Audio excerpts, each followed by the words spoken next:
What's up, you beautiful Redditors? Hope you're having a fantastic Tuesday. Welcome to the RNEWS morning show. And let's just jump into it. From r/World News, activists are calling for a boycott of Disney's live-action Mulan remake, citing a social media post from the lead actress in support of Hong Kong police. The father of the lead actress Liu is called An Xiaokang, first secretary in the Chinese embassy in France. CCP government official. Liu reportedly shared a social media post in August 2019 amid widespread protests in HK, with the caption, "I support the Hong Kong police. You can all attack me now. What a shame for Hong Kong. Liu herself is now a USA citizen. What a patriot, lol. Yee, so many of those CCP politicians, bureaucrats have their children studying, living in the West, and no doubt lots of money stowed away there too. Bunch of corrupt and fake patriots." There's a Chinese saying, meme that roughly translates to anti-America is job, pro-America is life.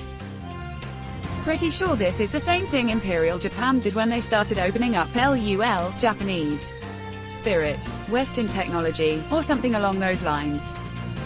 Of course they're boycotting. There was no freaking mushu. What kills me is that they said no mushu because they wanted to do a more ground take on the legend of Mulan. Yet there's literally a witch who can shapeshift into any human appearance as well as a bird and, for some reason, a swarm of bats. But mushu was too fake. Edit. Here is the director explaining why no mushu. Don't forget, in this film Mulan has some sort of chosen one powers. You're watching the RNews show. From r/Politics, The Atlantic's editor-in-chief says his story about Trump calling vets losers is just their beginning. "I think people have been holding some awful stories and we will be seeing a steady stream of them up to and following the election. You know, I ask myself, if they release this bomb in September, so early, and what the hell is coming? Ask yourself why the Stars and Stripes has been suddenly closed. A journalist there said he has 3 stories in the pipeline, and that he won't stop. Stephen Bayer. I don't get this reaction. What bomb? Why is this resonating with so many people? He insulted McCain's war record during the primary. He said he was smarter than our generals during the campaign. And he's repeatedly praised our enemies while refusing to condone bounties on our soilers' heads during his presidency. His attitude towards our military has never been unknown. People are acting like these losers and suckers comments are some kind of revelation, or even something questionable that needs verification. But they're just mildly different words for what he's already been saying. Consequence-free, for years. I love how whenever a story comes out about Trump he says fake news. You're using anonymous sources. It's all lies. Yet every time he's asked where his batshit crazy theories come from he just says, people are saying. When asked who those people are he either trails off, changes the subject, or just says lots of people. You're watching the RNews show. From r/Politics, America's real hoax, record highs on Wall Street as millions of jobless people can't pay rent. 85% of the stock market is owned by the top 10%. It has little to no effect on the lives and well-being of most Americans. So, it's no surprise that people are giving less of a frick than usual about it. Not only that, but half of the population has no stake whatsoever in the stock market. The stock market is basically meaningless, at least directly, for half of all Americans. Well over half. 2020 will see the largest transference of money to the rich since 2008. That is not a good thing. Just look at the amount of people in their 20s that had to live with their parents and tell me that trickle-down economics works, that our privatized housing system isn't freaking us in the butt. You're watching the RNews show. From r/Politics, Osama bin Laden's niece is a Trump supporter who has also backed the QAnon conspiracy theory movement. I'm surprised they didn't ask her to speak at the RNC. It would have been the most 2020 thing yet. One of the things that got Bolton to finally quit was that Trump had planned to host and meet with the Taliban for peace talks at Camp David on the week of 9/11 last year. So, would not even be surprised if they did. www.nytimes.com. Remember when Obama negotiated a nuclear deal with Iran which actually brought some stability to the region but incited the right? Donald Trump was going to invite the Taliban onto American soil. for a barbecue at an official presidential retreat, and his base was like, obviously this is for larger peace. Obama murdered this poor girl's uncle. Why is the lamestream media not talking about this? Nothing surprises me anymore. To be fair, OBL came from a huge family.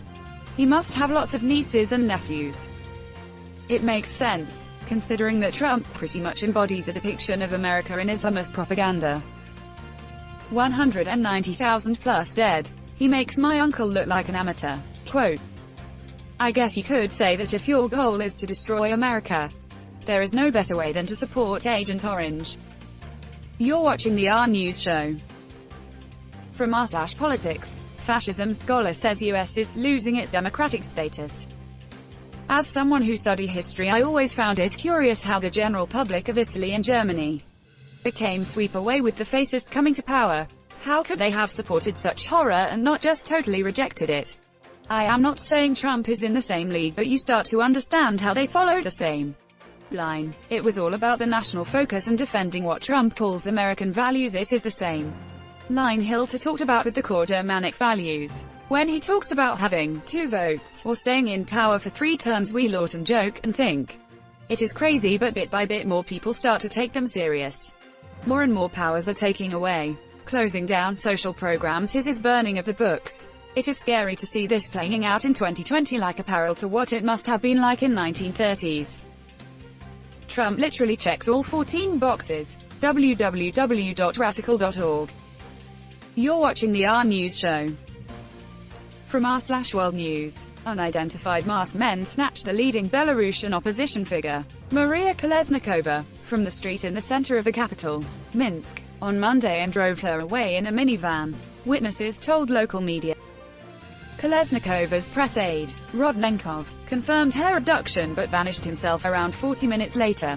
It reported. Her Coordination Council colleagues who have disappeared include Anton Rodnenkov, Ivan Kravitsov and Maxim Bogratsov. Her press team is also missing. This is the creepiest part. People confirming that they cannot find their colleagues and then disappearing themselves shortly afterwards. They're just going to abduct everyone they can. They don't care anymore. The heavy authoritarian hand shows itself every time. Don't think they can't get away with it. 2. Because they can. Regimes have done worse. Maintain-led power. Fear is a powerful tool to rule with. Reddit user Filman 132 disappeared soon after this post. They also snatched up her press team and 4 other people who work with her. Holy crap, this might wind up like Khashoggi. The world is. I don't know what this is. Honestly, this is business as usual. But worse. Stay strong, Belarus. Yeah, and we all remember what happened after Khashoggi. Nothing. What does Svaz mean? The van was reported as having that wrote on it. And that's where we're going to end today's show. But if you like what you saw, leave a like. And if you want to see more of the RNEWS show, hit that subscribe button. As always, this has been the RNEWS show, and I'll see you tomorrow.